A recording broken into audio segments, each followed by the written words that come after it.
There's a deadly trap lurking right at the heart of every startup dream, and it's called trying to please everyone. It's like standing in the middle of a storm, arms stretched wide, trying to catch every single raindrop, but ending up soaked, tired, and lost. You feel it, don't you? That gnawing pressure. Investors want one thing, customers demand another, your team expects yet something else, and you're left drowning in noise, hoping that if you just make everyone happy, maybe then you'll finally be safe. But here's the brutal truth. The second a startup tries to be everything to everyone, it's not climbing the mountain anymore. It's sliding down the slippery slope of oblivion. This problem eats away at founders, investors, leaders. It's a silent killer that's dressed up as a blessing. You're told to listen, to pivot, to adapt. That's true, to an extent. But losing your core in the name of adaptation? That's the moment when you start dying slow. When muddy waters replace clear vision. When your product becomes a Frankenstein of ideas meant to please all, but in reality, please none. It's a slow, suffocating death, one that doesn't get headlines but kills hope faster than any competitor. And what's worse? The world around you encourages this. You're told success means scale, it means growth, it means catering to broader markets, selling to the masses, pleasing the largest number. It's like a deafening chorus pulling you away from your truth, from your edge, from the power that made you jump into this madness in the first place. That fire inside, that obsession to build something real, something meaningful, something only you could create. It risks snuffing out if you follow this path. Because here's the raw, unpolished core that too few dare say out loud. Your startup is not for everyone. It was never meant to be. If you try to fit your vision into comfort zones, into safe boxes designed by fear or by pressure from the masses, you don't just lose customers, you lose yourself.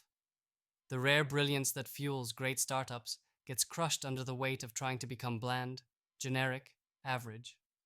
And average? That's death disguised as survival, but maybe you're already feeling it, that uneasy tension. The gnawing suspicion that catering to every feedback form is making your product worse, not better. That each compromise chips away the thing that makes your startup different. The burning question starts to whisper louder. Is this really what I wanted? If this sounds familiar, know that you're not alone. It's a battlefield out there where sirens scream more, faster, bigger. But the true victors are always those who say no with fierce clarity. So how do you break free from this trap? How do you avoid becoming a faceless product in a sea of noise? It starts by embracing the fact that no startup can, or should, please everyone. In fact, trying to do so invites failure, hides your unique power, and condemns your startup to mediocrity. The real magic begins when you find your edge, that raw, sharp point that slices through the clutter and speaks directly to those who actually need you. That edge isn't found by casting a wider net. It's found by cutting everything else away. This is no marketing cliche. It's a ruthless, sometimes painful discipline. It requires the courage to say no to opportunities, to easy wins, to popular opinions. It's about embracing discomfort because real breakthroughs hide in hard conversations, in controversial choices, in pushing boundaries instead of pandering to checklists of features requested by everyone with a vote. The startups that crave universal applause are like actors performing a play where nobody believes in the story anymore.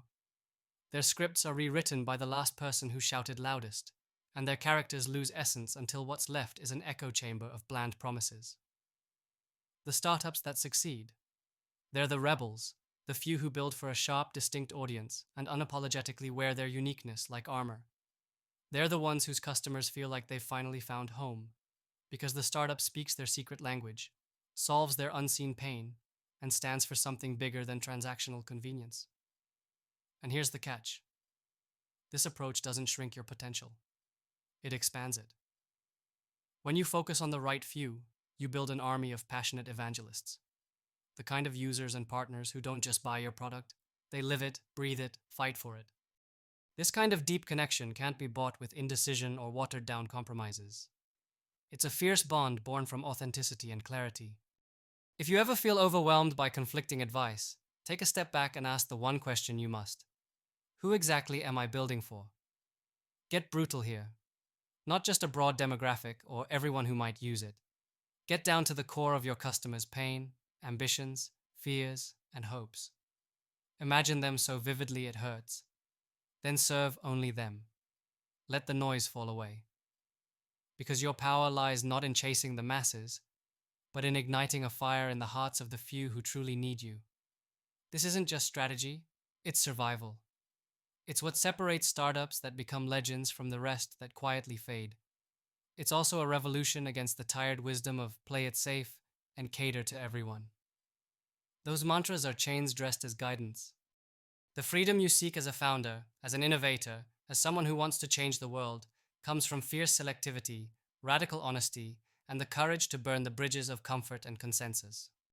Here's another brutal truth. When you refuse to please everyone, you risk confrontation. You risk losing some people. You risk feeling isolated. That's no accident. Greatness always isolates. The system is built to keep you comfortable, compliant, and quiet. But you're not here to be comfortable or compliant. You're here to be exceptional, to be rare, to refuse to bend when bending means losing your soul. And that leads to a question many miss. Can you build a startup without compromises? No, not completely. But you can build one that holds firm to your core. A startup that aligns with the few who get it, who burn as fiercely as you do, who will stand by you when others walk away. This network of sparking brilliance is the true infrastructure the world forgot to build, and yet it's exactly what every founder, leader, or investor starving for real impact must find. So stop fighting against the tides of opinions that pull you everywhere but your center. Stop being tempted by the empty promises of universal appeal. Don't water down your mission. Don't chase approval. Instead, define clearly what you stand for, who you serve, and what fire you want to spark in the world. Let ignoring noise become your second nature. Let ruthless focus be your weapon. Let patience sharpen your vision. Because reshaping reality takes time, not shortcuts. Some will call this stubbornness, others will call it madness. But those who dare to stay true, who fight for that sharp edge instead of the blurry middle, will be the ones who create the future. They're the ones who turn their startup from a fading idea into a blazing movement. A beacon not for everyone, but for enough. Enough to change the game. Enough to break the system. Enough to become unforgettable. Don't be a prisoner of illusions, chasing comfort or approval. Be sovereign. Be selective. Be the spark that the world didn't know it was waiting for. Because the startup built to please everyone is doomed. The startup built to serve the few who dare to rise, that's unstoppable.